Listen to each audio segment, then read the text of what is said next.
नमस्कार। आर्या श्रीमती दुलारी सिंह कॉलेज के YouTube channel पर आप सभी का स्वागत है। आज हम आपको DLED 4th सेमेस्टर विषय शांति शिक्षा एवं सतत विकास के अंतर्गत टॉपिक चैप्टर 12 टॉपिक वैश्वीकरण और शांति पर चर्चा करेंगे। जैसा कि आप सभी लोग यह जानते हैं कि पिछले वीडियो में हमने आपसे चैप्टर 11 के अंतर्गत धार्मिक सहिष्णुता एवं राष्ट्रीय एकता पर चर्चा किया था। आज ठीक उसी के आगे का चैप्टर देखते हैं 12 और उसके अंतर्गत टॉपिक जो हमारा है वैश्वीकरण और शांति। वैश्वीकरण और शांति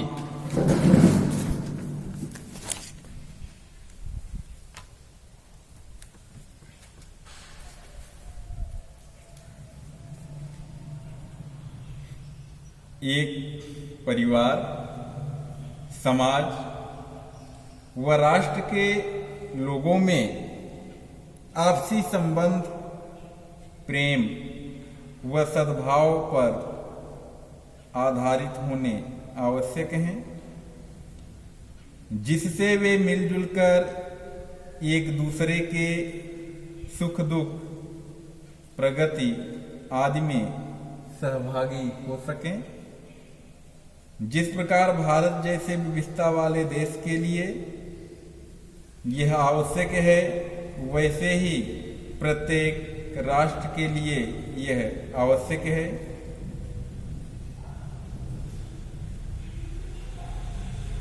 वर्तमान में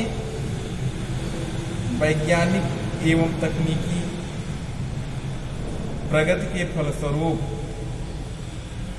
दुनिया बहुत सिमट गई है और यह भी आवश्यक हो गया है। वैश्वीकरण, अंतर्राष्ट्रीय समझ, सद्भाव, अवबोध आदि आज की अनिवार्यता है। इसके विकास के लिए क्या और कैसे किया जाए, विचारणीय है। वैश्वीकरण का विकास विश्व में शांति की स्थापना का एक सशक्त माध्यम बन सकता है। इस दृष्टि से इस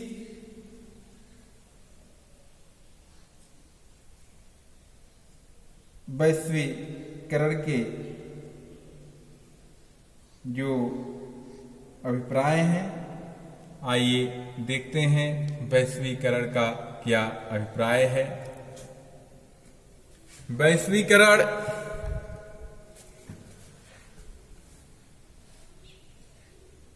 सद्भाव या समझ का आशय है कि विश्व के विभिन्न देशों में रहने वाले लोगों की आपसी सामंजस्यपूर्ण समझ, इसे अंतर्राष्ट्रीय अवबोध या सद्भाव भी कहते हैं।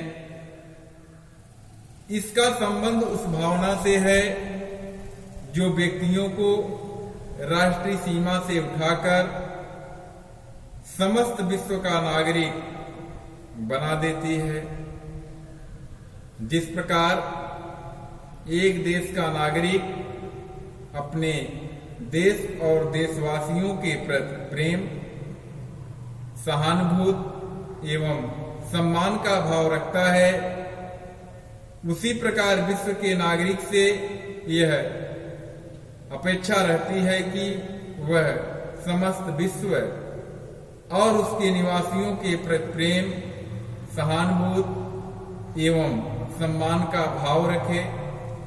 इसके लिए विभिन्न राष्ट्रों में पारस्परिक समझदारी का होना अनिवार्य है। लोगों में आपस में मैत्री एवं बंधुत्व की भावना रहने से ही विश्व शांति एवं मानव मात्र का कल्याण हो सकता है। वैश्वीकरण या सद्भाव का आधार विश्व बंधुत्व का आदर्श है, जिसमें व्यक्तियों के विचारों का महत्व हो तथा बलपूर्वक अपनी बात मनवाने का आग्रह हो। आत्मारानंद मिश्र ने शिक्षा कोश में अंतर्राष्ट्रीय अवबोध या सद्भाव के लिए बताया है कि ऐसी भावना जो व्यक्ति को राष्ट्रीय सीमा से उठाकर विश्व का नागरिक बना देती है, विश्व के समस्त व्यक्तियों के प्रति मैत्रीपूर्ण एवं बंधुत्व की भावना, जिससे मानव मात्र के कल्याण हेतु विश्व के समस्त राष्ट्रों में पारस्परिक समझदारी उत्पन्न हो सके, व्यक्तियों की स्वतंत्र सम्मत, जिससे सभी मैत्रीपूर्ण ढंग से रहे तथा विश्व बंधुत्व के आदर्श की प्राप्ति हेतु बल प्रयोग से मुक्त दीर्घकालिक समायोजन व सुविधा की व्यवस्था हो। सर्वसम्मति से निर्धारित उद्देश्यों की प्राप्ति हेतु रचनात्मक कार्य करने के लिए सभी व्यक्तियों को प्रोत्साहन व सहायता देना। वैश्वीकरण का महत्व देखते हैं। वैश्वीकरण आज विश्व की पहली आवश्यकता है, किंतु प्राचीन काल से ही इसकी आवश्यकता का अनुभव कर लिया गया था। 20वीं शताब्दी के आरंभिक वर्षों में राष्ट्रीयता की भावना को अत्यधिक बल प्रदान किया गया था। राष्ट्रों में उग्र राष्ट्रीयता की भावना को आरोपित किए जाने के कारण लोगों में अपने राष्ट्र को सर्वोपरि समझने की प्रवृत्ति उत्पन्न हुई है। नागरिकों में देश प्रेम तो बढ़ा है, किंतु विश्व स्तर पर आपसी तनाव एवं वैमनस्य की स्थिति भी उत्पन्न हो चुकी है। इसके परिणाम स्वरूप संसार को 2 विश्व युद्धों की विभीषिका भी झेलनी पड़ी, किंतु इन विश्व युद्धों से मानव समाज ने कुछ नहीं सीखा है। वर्तमान में आपसी तनाव और वैमनस्य चारों ओर दिखाई पड़ता है, इसमें कोई कमी नहीं आ रही है। आज वैज्ञानिक एवं तकनीकी प्रगति के फलस्वरूप दुनिया के देश एक दूसरे के बहुत निकट आ गए हैं।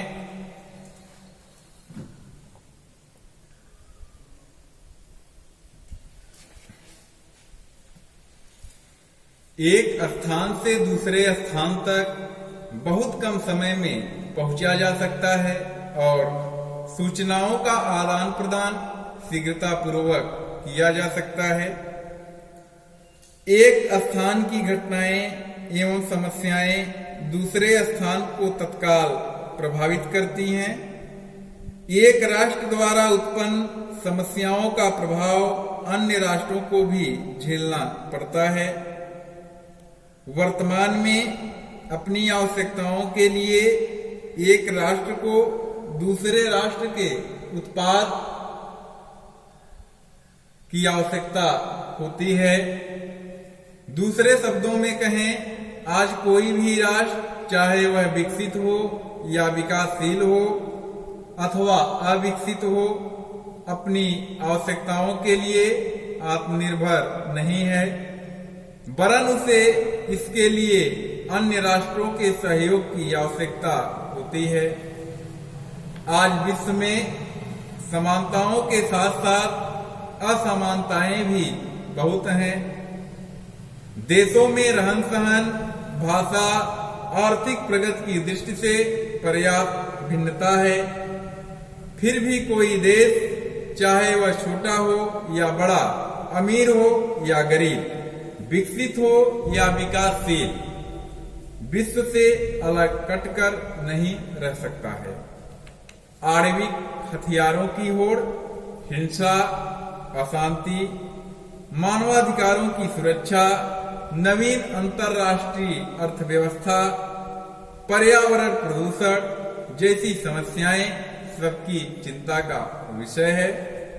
अतः आज यह आवश्यक प्रतीत होता है कि विभिन्न राष्ट्रों के लोग आपस में प्रेम, शांति एवं भाईचारे से सतर्क रहें, भाईचारे से रहें। प्रत्येक मन में सबके विकास और कल्याण की भावना हो। कहना न होगा कि वैश्वीकरण या सद्भाव आज के विश्व की प्रथम वरीयता बनाए जाने की आवश्यकता है। वैश्वीकरण के बाधक तत्व कौन कौन से हैं? देखते हैं वैश्वीकरण के बाधक तत्व। वैश्वीकरण के निम्न बाधक तत्व हैं: भौतिक व्यवधान,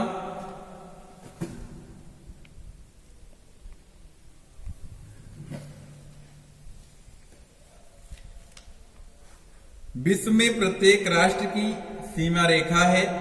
उस सीमा रेखा के अंदर ही उस राष्ट्र के निवासी रहते हैं। सीमा से लगे दूसरे राष्ट्र में जाने के लिए वीजा, पासपोर्ट आदि की आवश्यकता होती है, जिन्हें प्राप्त करना सदैव सरल नहीं होता। ऐसी दशा में राष्ट्र के नागरिक अपने राष्ट्रीय सीमा में ही दूसरे राष्ट्र से अलग होकर रहते हैं। इससे आपसी समझ विकसित नहीं हो पाता है। दूसरा है राजनीतिक व्यवधान।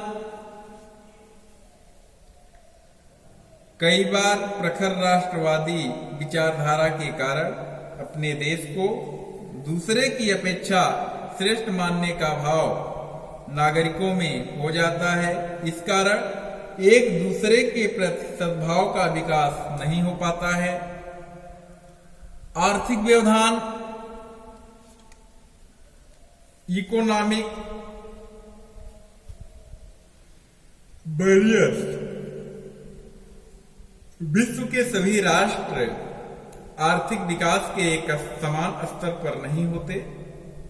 इसीलिए अपने आर्थिक हितों के अनुसार राष्ट्र अन्य राष्ट्रों से व्यापार, मुद्रा विनिमय आदि के लिए नियम बनाते हैं।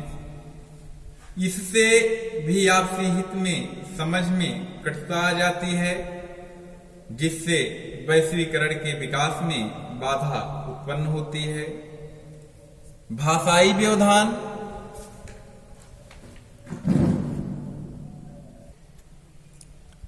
भाषाई व्यवधान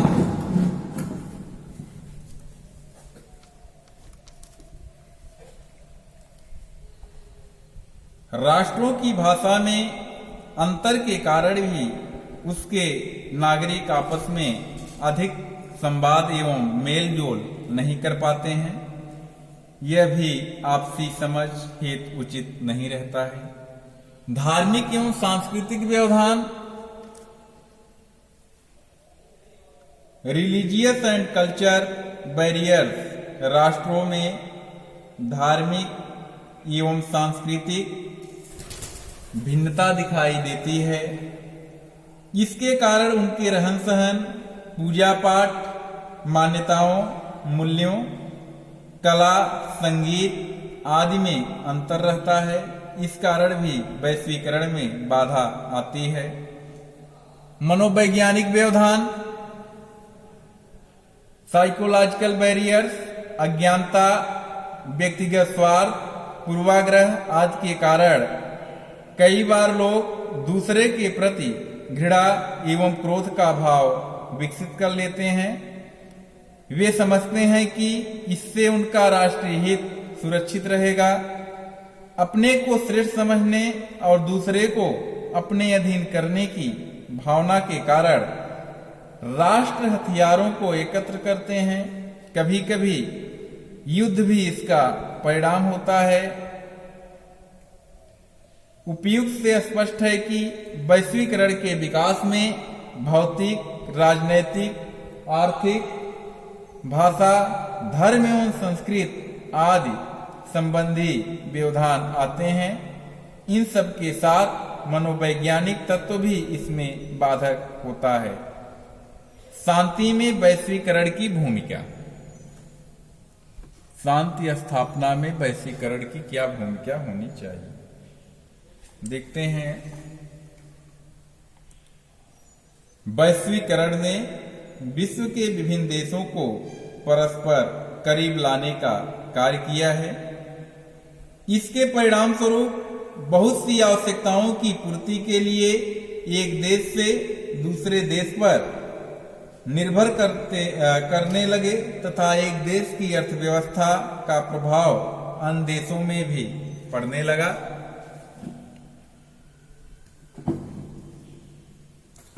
इस प्रकार विभिन्न देशों के हित में परस्पर लोग जुड़ गए। ऐसी परिस्थिति में विभिन्न देशों के आपसी संबंधों में सुधार होना स्वाभाविक है। वैश्वीकरण ने एक देश के नागरिकों को दूसरे देश में जाकर वहां की सभ्यता एवं संस्कृति से परिचित होने का मार्ग खोलने का भी कार्य किया है।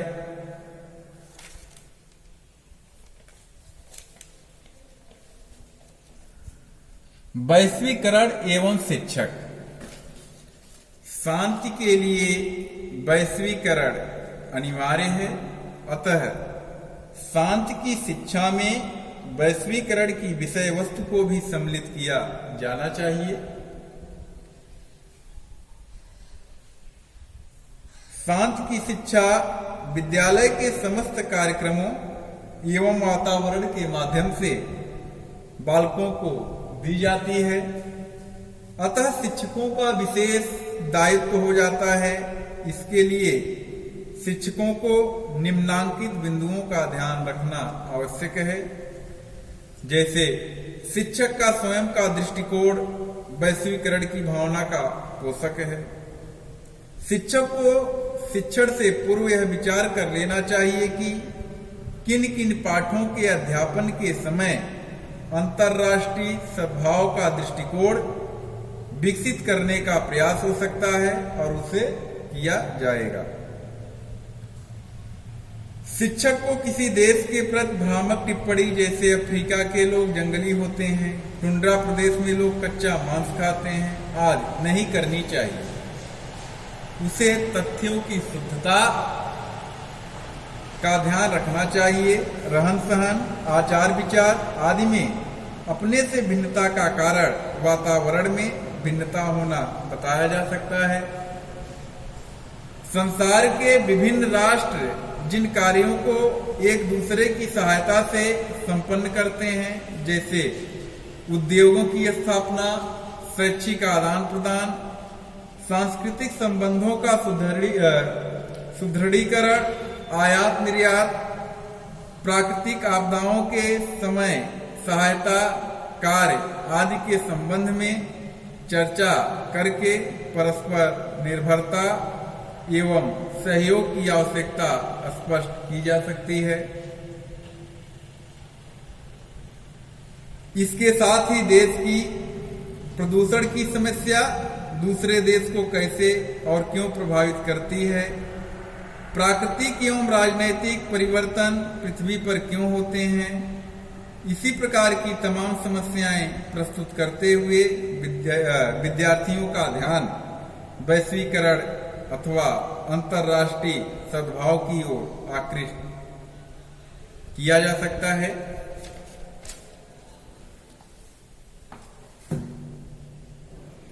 इस प्रकार से कहा जा सकता है कि वैश्वीकरण विश्व के समस्त नागरिकों को परस्पर मेलजोल बढ़ाने, एक दूसरे से जुड़ी सभ्यता एवं संस्कृति को जानने एवं समझने का अवसर प्रदान करता है। दो देशों के नागरिकों के परस्पर अच्छे संबंध उन देशों के मध्य के अन्य रिश्तों, राजनीतिक, आर्थिक आदि को भी मधुर बनाने में सहयोग सहयोगी होते हैं। विश्व के विभिन्न देशों के मध्य के मधुर संबंध स्वाभाविक रूप से विश्व में प्रेम, भाईचारे एवं शांति के वातावरण का सृजन करते हैं। अतः स्पष्ट है कि विश्व में शांति की स्थापना में वैश्वीकरण की भूमिका अत्यंत महत्वपूर्ण है। इस कार्य में शिक्षक की भूमिका का विशेष महत्व है। अतः वैश्वीकरण की भावना के विकास के लिए शांति शिक्षा का विशेष दायित्व हो जाता है। इस प्रकार से आपने देखा आज के टॉपिक में वैश्वीकरण और शांति, वैश्वीकरण का अभिप्राय क्या है, वैश्वीकरण का क्या महत्व होता है और वैश्वीकरण के बाधक कौन कौन से तत्व हैं, शांति में वैश्वीकरण की क्या भूमिका होनी चाहिए और वैश्वीकरण एवं शिक्षक का क्या संबंध होता है। इस प्रकार से आज का टॉपिक अब यहीं पे समाप्त होता है। आप सभी लोग इस वीडियो के माध्यम से इस पढ़ाए गए लेक्चर का नोट तैयार करें। आने वाले परीक्षाओं में इससे संबंधित बहुत सारे प्रश्न पूछे जाते हैं। अब हम आपसे अगले वीडियो में अगले टॉपिक के साथ आपके पास उपस्थित होंगे। तब तक के लिए नमस्कार, धन्यवाद।